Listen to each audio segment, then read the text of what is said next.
മക്കളെ എല്ലാവർക്കും സുഖമാണോ? ഞാൻ മറിഞ്ഞു നിൽക്കുവാണ്, ഞാൻ വരുന്നുണ്ട്.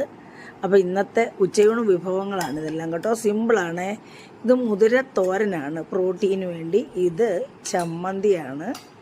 ഇന്നൊരു ചമ്മന്തി കൂട്ടണമെന്ന് തോന്നി. ഇത് നമ്മുടെ പ്രത്യേക വിഭവമാണ് കേട്ടോ. ഇത് ബീട്രൂട്ട് ഫ്രൈ ആണ്. ചോറ് കഴിക്കാനും വെറുതെ കഴിക്കാനും ഒക്കെ നല്ലതാണ്, ചായ കുടിക്കാനും ഒക്കെ. അപ്പം ചോറ് കഴിക്കാനായിട്ട് എടുത്തത് ഞാൻ കേട്ടോ. അപ്പോൾ ഇത് നമ്മളുടെ കാരയിൽ കുറിച്ചി എന്നൊക്കെ പറയാം, അത് പറ്റിച്ചതാണ് കേട്ടോ.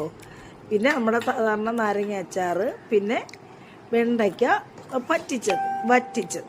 അപ്പം ഇതെല്ലാം കൂടെ കൂട്ടി ഒക്കെ ഒന്ന് കഴിക്കാം മക്കളെ. അപ്പം ശരി മക്കളെ, ഞാൻ കഴിക്കട്ടെ. എല്ലാവരും കഴിച്ചു കയറും. ഇതിനെ കഴിച്ച് കാണുന്നുണ്ടേ. മുതിര ചോറ് ശകലം എടുത്തിട്ടുള്ളൂ. പിന്നെതാ നല്ല ടേസ്റ്റ് ആട്ടോ. കുറച്ച് മൊത്തത്തിൽ ഇങ്ങോട്ട് വീഴുക. ശകല ചമ്മന്തി, പിന്നെ നമ്മുടെ വെണ്ടയ്ക്ക പൊരിച്ചല്ല ഉപ്പിൽ പറ്റിച്ചത്, പിന്നെ നമ്മുടെ മീൻ പറ്റിച്ചത് ഇങ്ങനെ വെച്ചിരിക്കുന്നത് നമ്മൾ ഉടഞ്ഞു പോകും. വേറെ പാത്രത്തോട്ട് മാറ്റി കഴിയുമ്പോൾ അത് ഉടഞ്ഞു പോകും. അപ്പോൾ പിന്നെ ഇത് പിടിക്കട്ടെ. ഒരു ശകലം അച്ചാറും ഇട്ടേക്കാം.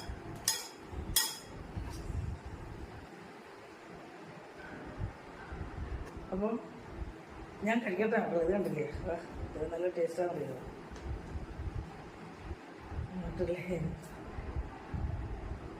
ഇതെല്ലാം കൂടി ഈ വെണ്ടയ്ക്കായി